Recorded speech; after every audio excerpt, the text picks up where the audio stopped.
Ladies and gentlemen, my new friend, Richard Koch. Okay. Hi, everyone. Thank you for having me. It's very humbling to be in front of people with hundreds of years of experience combined. Um, is it okay if I share a few slides? I've just pulled together a few slides, stock Whatever slides I've helps you got. tell your story and helps us learn something new, we're glad to support.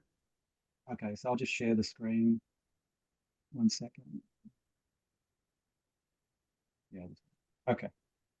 So, can people see that? We can. For some reason. Okay, I can't get into full screen mode for some reason. Apologies about that. We're I'll just good. give you a very quick update about myself. So I'm actually relatively new to medical devices. I only started in 2012, where I was recruited as a CFO of a startup dermatology Good company. So that morning. was Good morning. that How are you, was Michelle? I'm okay. How are you? Okay, I'm Michelle, we're good. gonna I leave you apologize here. if there's some miscommunication. I did not see a QMSR ARCS presentation in the content Okay. tracker. Oh, So good. I don't have that. There we go. Sorry. No, that's okay. So yes, it's relatively new. So I came from a finance background in multinationals across a range of industries and joined as a CFO of a medtech startup. And as I've subsequently found out in startups, sometimes, not always, when you recruit from large companies, these people fall over. They can't stand the pace and the responsibility, unfortunately. Not everyone. So within 6 weeks, I was a CFO, supply chain director, and the quality manager. And never having done 13485 before, I had 6 weeks to prepare for my first audit from the notified body. So it was a bit of a baptism on fire, but when you've worked in finance, it's all about compliance, right? You need to balance ledgers with hundreds of millions of dollars in them, with thousands and thousands of transactions. Compliance is similar. You just got to match double entry accounting to some degree. So I got through that. So that was silicon formulation, treatment, prevention of scars, and other sort of dermatological conditions. And I left there in 2017 to get into this space. Knew nothing about software really, apart from ERP systems, and spent a few years learning, and sort of ended up in a consulting experience. So I like to say, one of my differentiating factors is that I develop my own software. So I've got my own ISO 13485 certified company with SAMD scope, and as the budget affords it, I work on that and roll out new functionality. And that's the long-term dream, to get that up and running. And I also do medtech consulting, mainly in 62304, 82304 design controls, which we'll get into.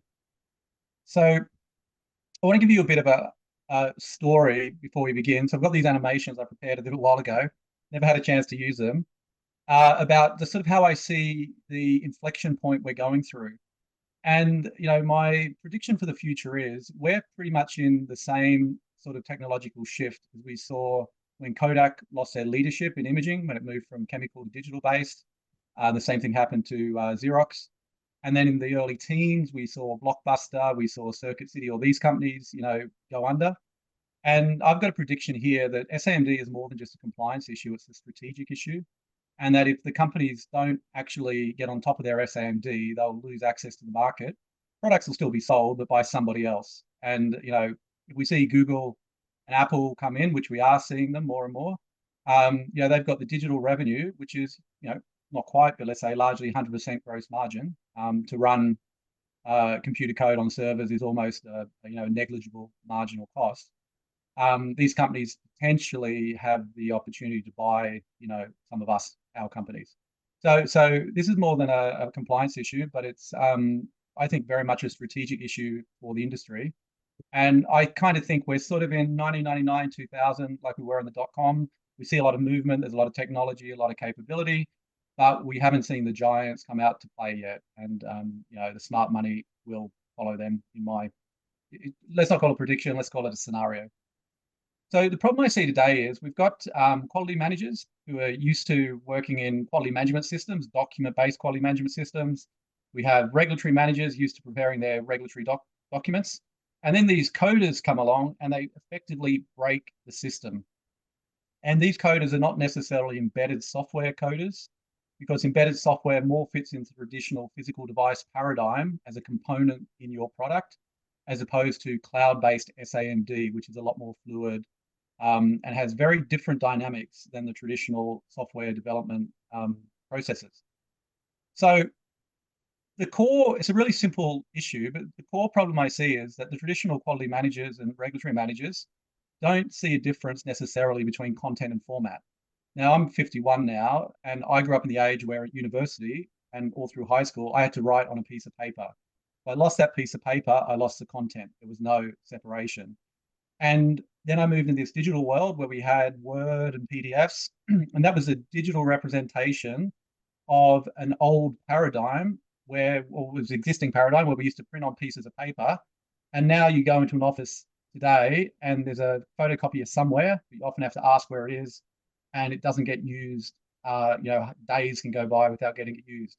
So there's a lot of people around the world, not just our industry, working old paradigm in tools which represent a very outdated modality where the format of the document limits what you can do. And we're going to be stuck with it for a while because the regulators need the documents, and I'm not against documents at all. But when you're coding, it's very, very different. You don't even think in terms of documents. So if anybody's ever worked with a code base, a Git repo, if you know what that is, it's just streams and streams of text, okay? And then you deploy it to third-party infrastructure you don't own, and off you go. And there is a real conflict there between, and I've experienced this, so I've talked from my own experience, between where potentially quality managers who don't necessarily understand agile development come in and enforce not fit for purpose processes and formats onto development teams, and it really destroys value. And I kind of have a little joke there. I sort of call them, the anti-quality management department, because not only are they trying to achieve quality, but it's one of these things that worked before, it should work now. It doesn't work, and it's worse than that because development teams, which should be very expensive, need to work fast, need to be managed very carefully, just destroy the productivity, and you don't achieve compliance. And I've seen that multiple times. And one of my core messages is that we need to train our legacy quality managers and regulatory managers in new ways of working and reinforce you do need your documents, but there's a different way of building those documents than maybe we're used to in the past. So I'll just put a pin in that and come back to that. So this is how the modern way of working is. You just have content and you build your content wherever it is, and then you deploy that content where it needs to go. So the content is text. And if you look at the physical characteristic of software, it's literally just text, right? And what's the physical characteristic of our documents? It's just text. And that's another really important point to make. Now, most of the software we use has millions and millions of lines of code, yet somehow it compiles and it magically works, okay?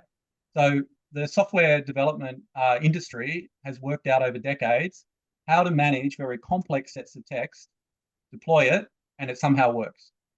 Now, in our regulatory world of quality management, it should be a bit easier than that because text compiles, ends up as binary code and runs, and it's interrelated. And if one bit of code doesn't reference another bit of code, the whole thing breaks. And generally, with our documentation, it doesn't have to run on a server. It's just static text, but it has to be correct. So us managing very complex technical files theoretically should be an easier task than coding, theoretically, okay? So the lesson, again, another message is that we can learn from the software industry about how to manage complex text sets, which have to comply to very rigorous standards. And again, the answer is not writing it in documents. You have to deploy to documents, but there are other ways of working. So that's one of the other messages.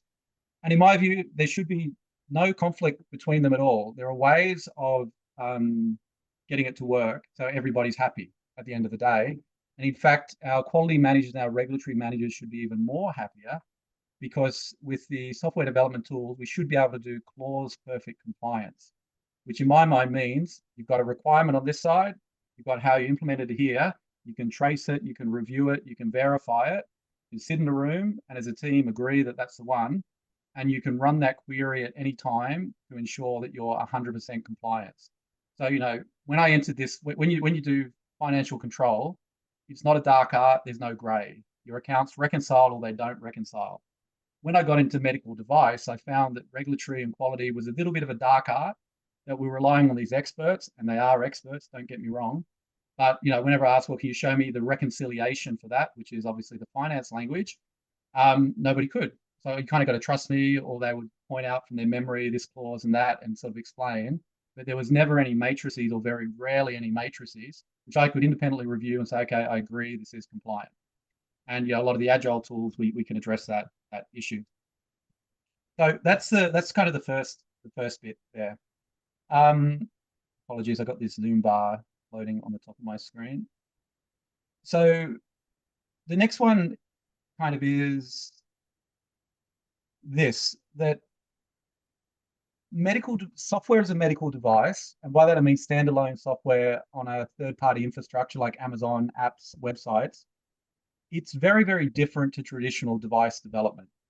It has to follow the same process, but in my view, it's more like a sort of a Formula One race, shall we say, because you've got the first race is before the first race of your season, the first release, you've got to build your car, okay? Which means you've got to build your product. And you can't race a Formula One car unless it's fully built, fully tested, just like our software. And then, they run their race, but they have mini pit stops during the race to refuel, change the tires. They're our sort of security upgrades or our patch releases. At the end of the race, they put the Formula One car on a plane and ship it across the world to the next race. They're sort of our minor releases. Maybe, we have to verify but not validate those releases. And it runs through the season. So with cloud software, you have to be constantly updating, probably every few weeks. If you're not doing it once a month, it's probably not going to be good enough. Whereas, in my experience, in the formulation, the silicon formulation, we never changed that in the life of the company. We bought the same formulation from Dow Corning for years. And I've seen even with embedded software, standalone sort of PEM systems, software that hasn't been changed in a decade, for example. It's probably not best practice, but I've seen it. Won't mention the company. So you have this different pace. And then on top of that, the other dynamic is when you do traditional device development, you design once, you transfer to manufacturing, and then you produce maybe millions of the same device, right? Thousands, hundreds, millions of the same device over and over again. So there's a clear separation between where your design process ends and where your manufacturing starts, okay? Cloud software is not like that. You design once and you release once. That's it. And we rely on the technology to exactly replicate our code across devices. So the manufacturing is the internet itself. If you've got an app, if you've got an iPhone, you download from the App Store. The App Store, your phone, your software handles that install, that manufacturing process that has to be tested. But that's handled completely by the third-party technologies, not by us. So that's a really important point. So you design once, release once, design once, release once. And the other bit to imagine is it's a bit more like construction or boat building, shall we say, than traditional device development, because when you code your cloud software, you're like adding, every time you add code to the main branch, you're like adding another brick in the wall of a high rise. And you adding, and sometimes you might remove a bit, but generally, during the development procedure, the physical stuff you're putting in there, which is your code text, is in the final product.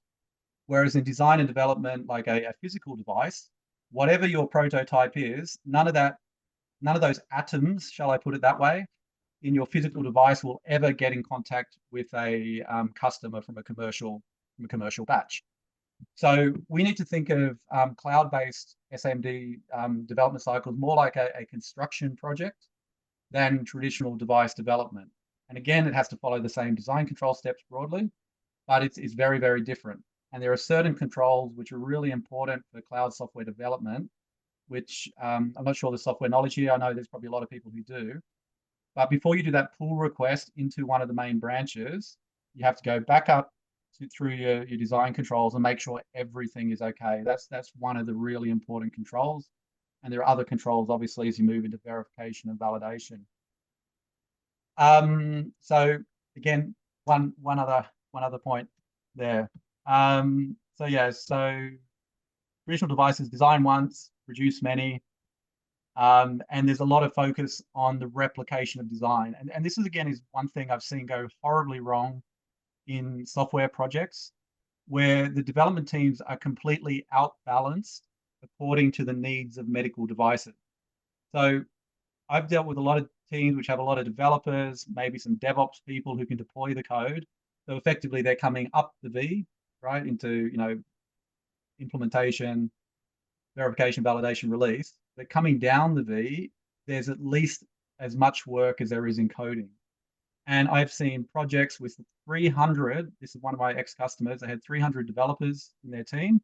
They had one dedicated quality manager for the cloud organization. They had a part-time risk manager, part-time regulatory. And guess what? They weren't compliant, never going to be compliant, and ended up in a recall, right? So, a lot of big companies, I think they underestimate what it takes to get compliant medical device software on the market.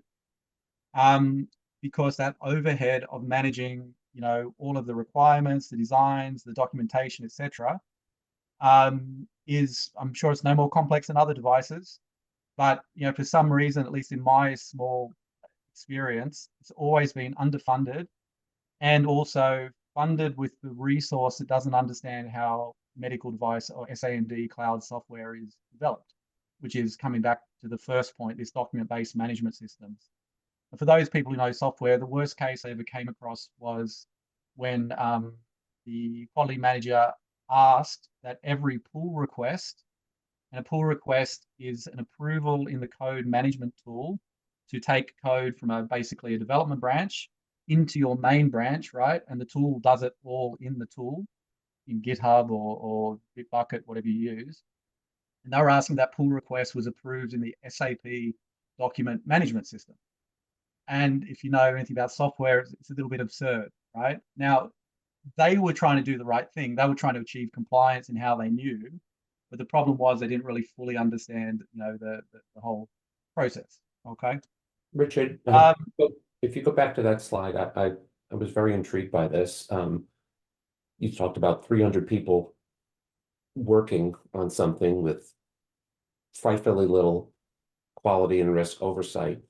And yet I believe the point you're making is that where it's less software intense and more manufacturing and physical design intense, you don't see that kind of discrepancy. How would you explain this to your old client or to someone new at this, as though they were a child, to understand why you might be in software, that might be hardware, but the same rules apply? Because it's hard for me conceptually to understand, hey, I'm just writing code, trying to come up with the right way to, the right algorithm to make this software work. Where are those checkpoints? How would it work functionally?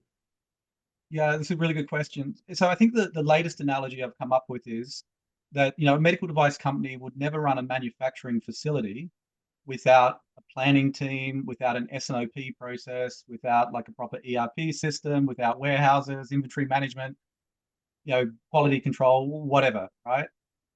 And then they wouldn't run it. They wouldn't throw 300 people in a factory without really a lot of structure, a lot of training, and expect compliant devices to come out the other end.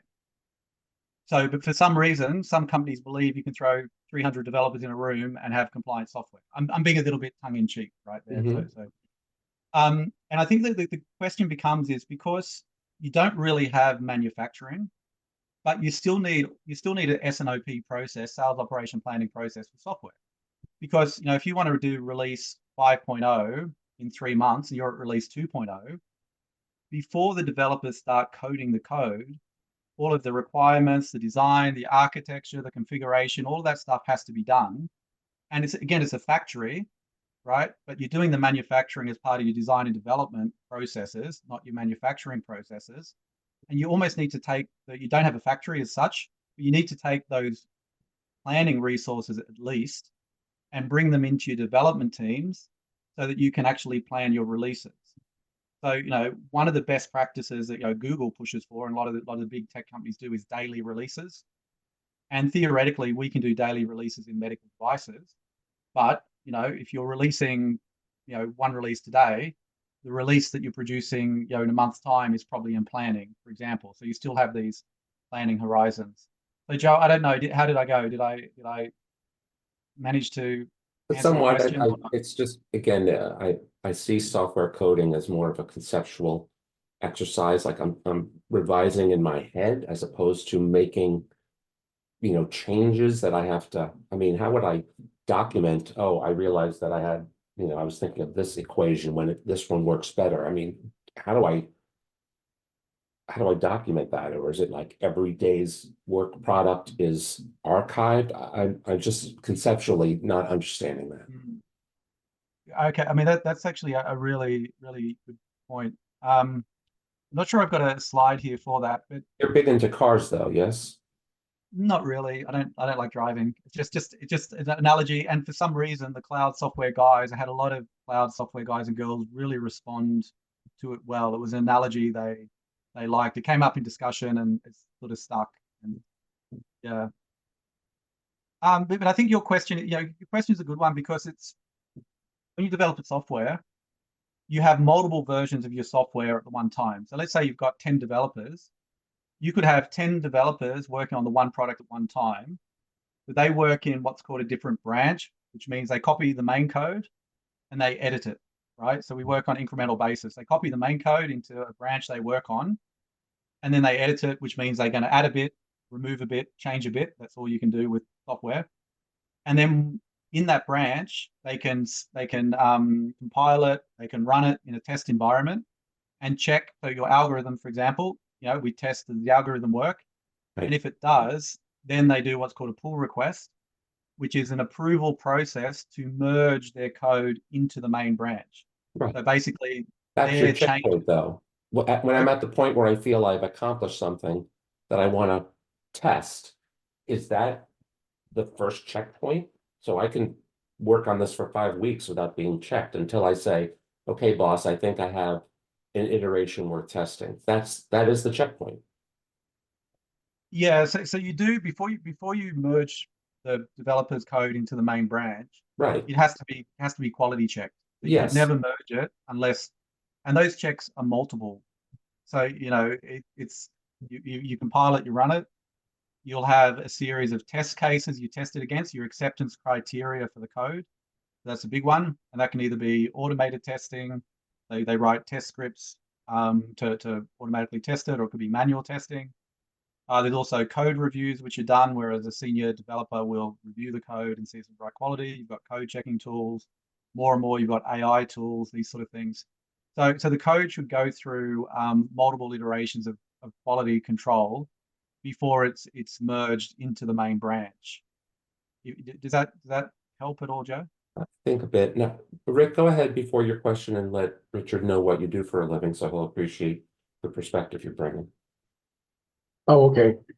I work with my clients who have great concepts, but they are not necessarily manufacturable, and I help make those things work for them, usually through subtle design changes. My background from this question is what I did for 15 years before I started designing around the turn of the century, and that is I was a process engineer and a manufacturing engineer. And so my question is more of a process-related question. And I know and I'm definitely familiar with the kinds of software checks that you're talking about. And it seems, tell me if I'm wrong, it seems like the problem is that these things don't always happen at the right frequency to make sure that the software and production or software and product development or what have you is being coordinated. And so the software can become out of sync and can actually do the wrong things with respect to the device. So my question is, do you have an audit process to coordinate these kind of checks? I know there's and that would be the formal audit process where everybody schedules a meeting and gets together, or it also could be a process related or sequence related audit process where simply when changes were made, the software and hardware people, for instance, would get together as a part of the approval, as a part of the evaluation. Do you have suggestions for processes that will assure these two things stay synchronized together? Okay, so Rick, if I understand your question, this is about coordinating hardware development with software, right? Yes. Okay. So if I just sort of keep it to cloud software as opposed to embedded software, if I could do that. And basically, where I've seen it go wrong in the past is, first of all, the system interface requirements are not documented well. And your requirement can be very high level, don't get me wrong, should be implemented, the software requirement spec, you really need very detailed information. So, in our world, it's generally, you're transferring a data load between the device and the cloud, vice versa. There's protocols, different things, and they have to be well documented. And there has to be, a close collaboration between the teams. So if, hardware change the type of data coming into the cloud, that's communicated, and the cloud team, put that into their plan, and obviously, vice versa. So the first point is, really the system interface requirements have to be very carefully managed. That would be the first point. I've never seen an implementation where the development tool chain can handle sort of cross cloud to device traceability in the system. It's possible, and I think we will get there. There's ways of doing it, but I've just never seen the good implementation of that yet. And I think the second point the other point I would raise in response to that is the role of the design and development plan. The design development plan, again, I've seen it where it's been like 5 pages, 10 pages, half of them are blank. It's like a tick box compliance exercise that adds no value to anyone, right? It creates an impression of compliance, but doesn't help you to achieve compliance. So, I really strongly promote the idea of using your design and development plan for a operational playbook. And if I can come back to the racing car analogy for a second, it's a little bit silly, but it kind of works somehow. I probably cannot find it. Yeah, okay. So if you take a pit stop, right, and forgive me, I've got 2 things there. You've got 10, 15 people around a car. Now, those 10, 15 people can work together and get that car back on the track in less than 1.5 seconds, okay? And they don't do that by waiting until the first pit stop to try and change the wheel and do the fuel. That's been practiced, that's been coordinated, what have you. And you've got people doing tasks, taking wheels off, screwing bolts, pouring in fuel. And there's a guy who just sits back and watches. And that guy is watching. In best case, he should do nothing because everybody knows what they're doing. And I've never seen it yet, because in your design development plan, you have to reference your QMS roles. And again, I have seen very poor documentation of QMS roles, again, from an organizational development point of view, not just a checkbox compliance point of view, and really thought through the needs of development teams and design roles to processes to the skill set required. And, I did a presentation a while ago called "Your Engineers Don't Need to Know 62304." And what I mean by that is they don't need to know. They just need to know on the day what they need to do. And a lot of coders get a ticket, they have to be briefed on it, they have to know how to code it, and they have to know how to release it, and then they get the next ticket. They don't have to know the whole process, but they need to know their part of the process, if that makes sense. So I'll stop there, Rick, but I'm not sure if that addresses your question. No, so to follow this, it sounds like a good approach might be to everything that can be rehearsed, you rehearse. And everything, and that leaves you kind of like training a fighter pilot, and that leaves you to be able to use all of your brain, all of the frontal lobe on the things that you can't control. Like in a pit stop looking for damage, in a pit stop looking for bent linkages and missing bolts and things like that where you can. Everything else you've trained yourself to do like a professional athlete, and everything you can't do. So they definitely have a process for dealing with the pit stop, for dealing with a change. And yeah, and I'm curious because from my point of view, I might be helping develop a mechanical design.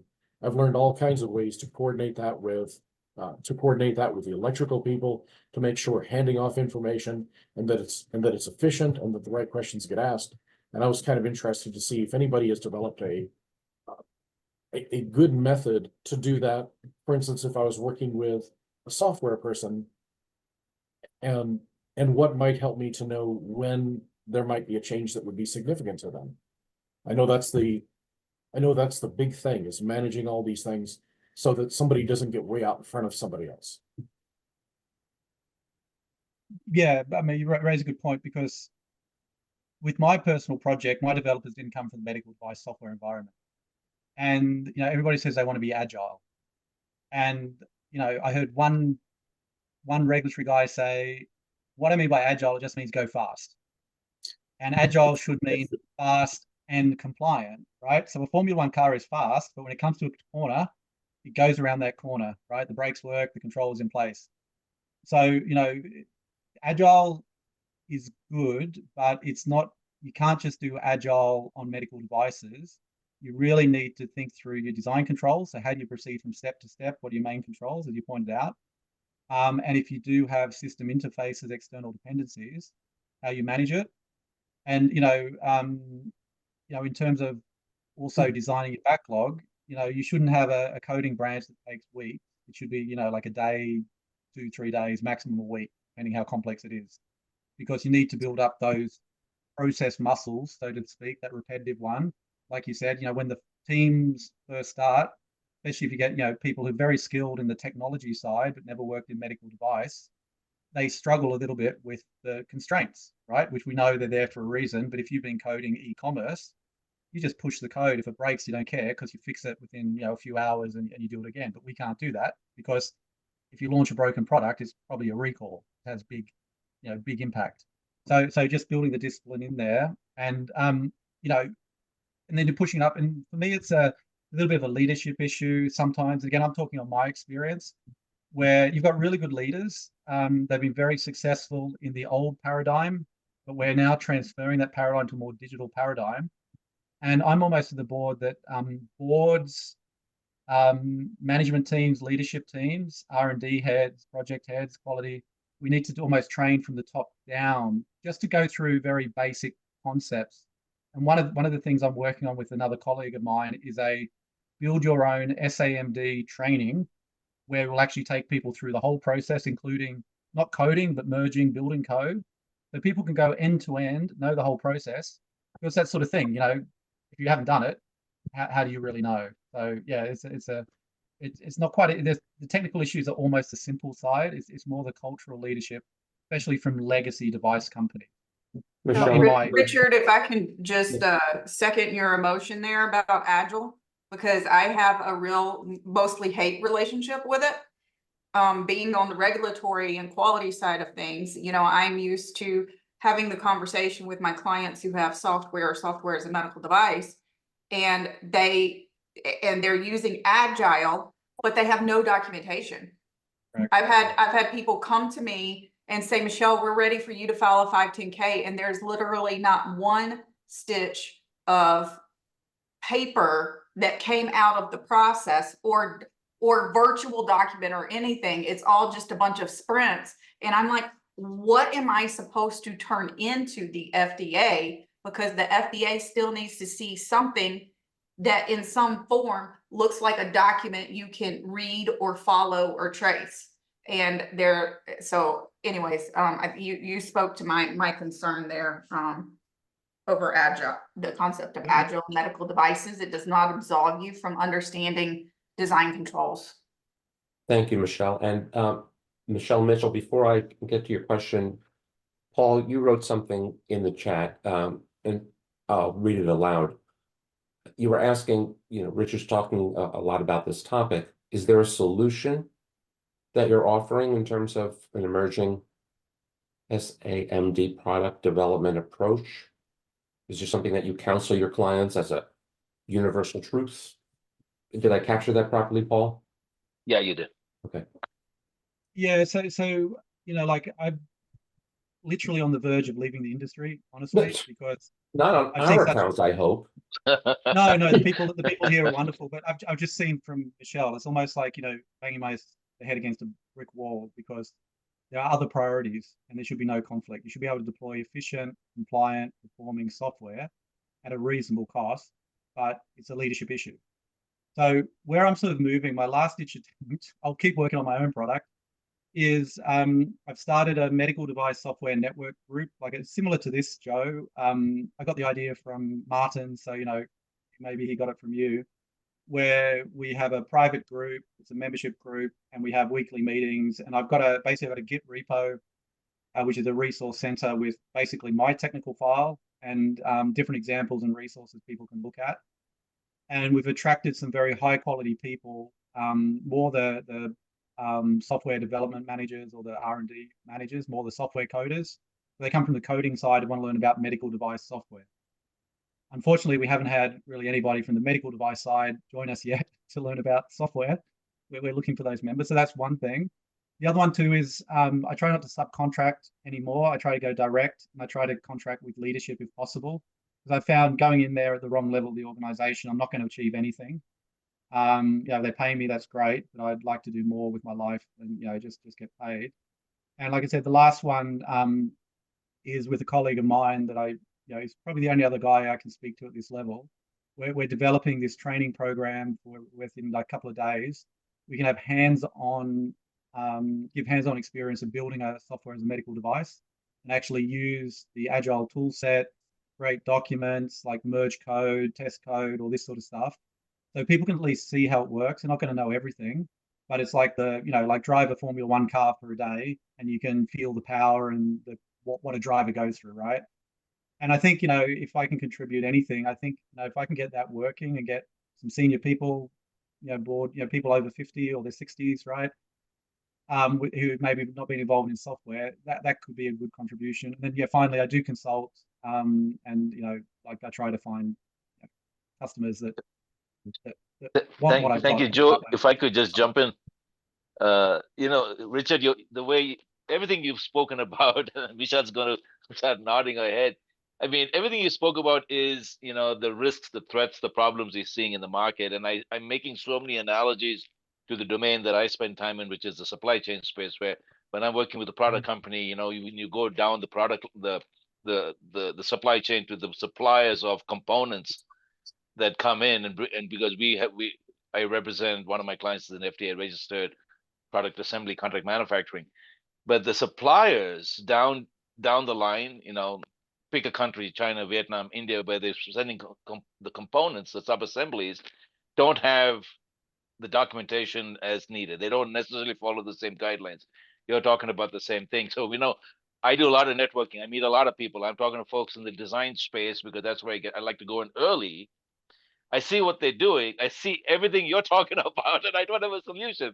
So that's the only reason I was asking that question. So when you do have those guidelines, or you were saying that you may be putting something together, please let us know, because as we troll about, we find people that need that. But If anyway, he chooses to stay in industry, that is. I really want to get back to that, but out of respect for Ms. Mitchell, who's patiently had her hand raised, your comment? Well, first of all, it's a great learning session, and I have a question. It's a real life question because I've been fighting this for the last 3 months. So my question is that if I have a medical device considered low risk, and the software itself, we call it firmware, is mostly used to control the I/O interrupts, like buttons on the control unit, and our client is asking for the source code, but that's intellectual property. So they say when their notified body come to audit, they want to see the source code. Is that possible? So when you say low risk class, it'd be like 62304A class. Yeah. Lowest? Yeah, the lowest class. Look, I mean, in terms of intellectual property, etc., I probably can't address it. That's between you and the client. But if they've signed a contract and they don't own the code, I guess if the FDA wants to see it, you can show it to them, but the client doesn't. Maybe that's the solution. But if you look at the Class A software, it's kind of black box testing. The FDA, maybe Michelle can address the FDA issue, but you don't have to have a detailed design of the software. It just has to work, and you got to prove it works. So it's like a black box. So if it was like a high risk class, Class C software, that might be very, very different. But if you're saying it's a Class A, there's really no risk, the software can't contribute to the risk for the patient, then, from a regulatory risk, well, maybe not a regulatory point of view, but a risk point of view or a 62304 compliance point of view, I don't really see why they need it. But again, it's it's probably a little bit more complex than I can address here. Does that make sense, Michelle? Yes.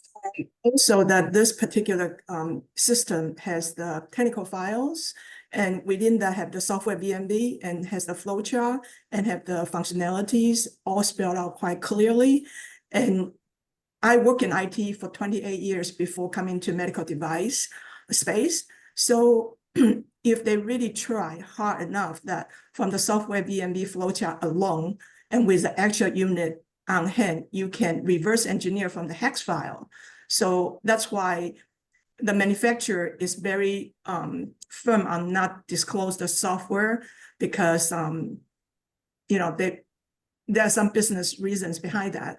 But the client, I'm sorry, the client in the UK, they tried every angle, and the last angle is using the notified body want to see that. So what the manufacturer respond to that was, we are welcome the notified body do on-site auditing, and we will show them the source code on-site if asked.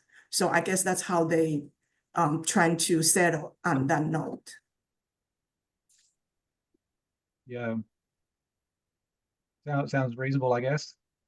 Okay, thank you. But yeah, I'll Richard, as probably- we approach the top of the hour, let me ask you to take us where you intended, and then I do want to get back to your career plans. Yeah, so listen, I mean, if I get one message is that, you know, when you work in this industry, we have an impact on people. I think everybody knows this. And I had a mother who may or may not have died of a certain large pharmaceutical company's product, a product that was used on me as a child, which has subsequently been proved unsafe. And, you know, I would like to contribute to the safety of software, first of all. I think that's really important. I've seen such bad practice, it's almost despairing at some point. There's no reason for it. So I'd like to contribute that from a more positive point of view. I also think, you know, the message is for the companies that are really interested, this is an amazing opportunity to get market share. And or if you're an investor and you know how to invest in cloud SAMD, I think it's a really good time to invest.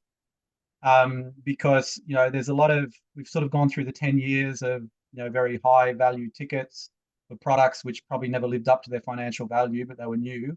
So the first investors have lost their money. We kind of know the technology, we know the market opportunities. And so for, you know, if anybody's got like $100 million, wants to start a VC fund, contact me. I doubt it's going to happen, but, you know, there's good opportunities there. And yeah, you know, so that's kind of it. I just want to contribute. I know you've got a good group of professionals here. And it's, from my point of view, it's very interesting to just get the feedback that people kind of respond. And yeah, if anyone wants to talk to me, I'm happy to talk to anyone, right, for any time. So I'm jump on the phone, so feel free to call. Just happy to be of service. So thank you, Joe, and thank you for everybody for taking the time to listen to me. I hope it was helpful. So if you do choose to leave the space, how many medical device clients do you have now? How many, you say you're relatively new, so have you just kind of started and were discouraged in leaving? And perhaps if your intent is to head out, I'm intrigued that you chose to accept our invitation to speak today, because you might well have met someone here who reinvigorated you and be a conflict with where you thought you were going. I'm just intrigued by where you are. Yeah, so I've got my own software project. So the goal is to get that up and running. So Can you give us a sense? Are they medical? yeah, so it's a medical device app. So basically it's an app with, I'm still sharing my screen. You are. You needn't if you don't want to.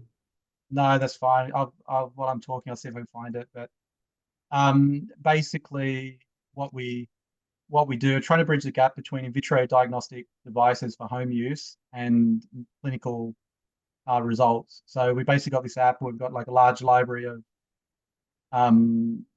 in vitro diagnostics, started with urine testing. The next release, we're going to do lateral flow, pregnancy tests, and these sort of things. Non-regulated at the moment, but I want to move towards getting regulated algorithms for either chronic diseases or, you know, early stage intervention. So that's where I'm trying to go. So the last startup, you know, we got $100 million valuation for it. You know, we grew that globally. We had registration 80 countries, selling in about 50.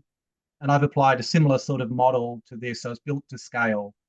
So, you know, that's where I'm going. So I've got to get the code, the product well enough. I'll get my first funding round. So that's sort of my long-term goal.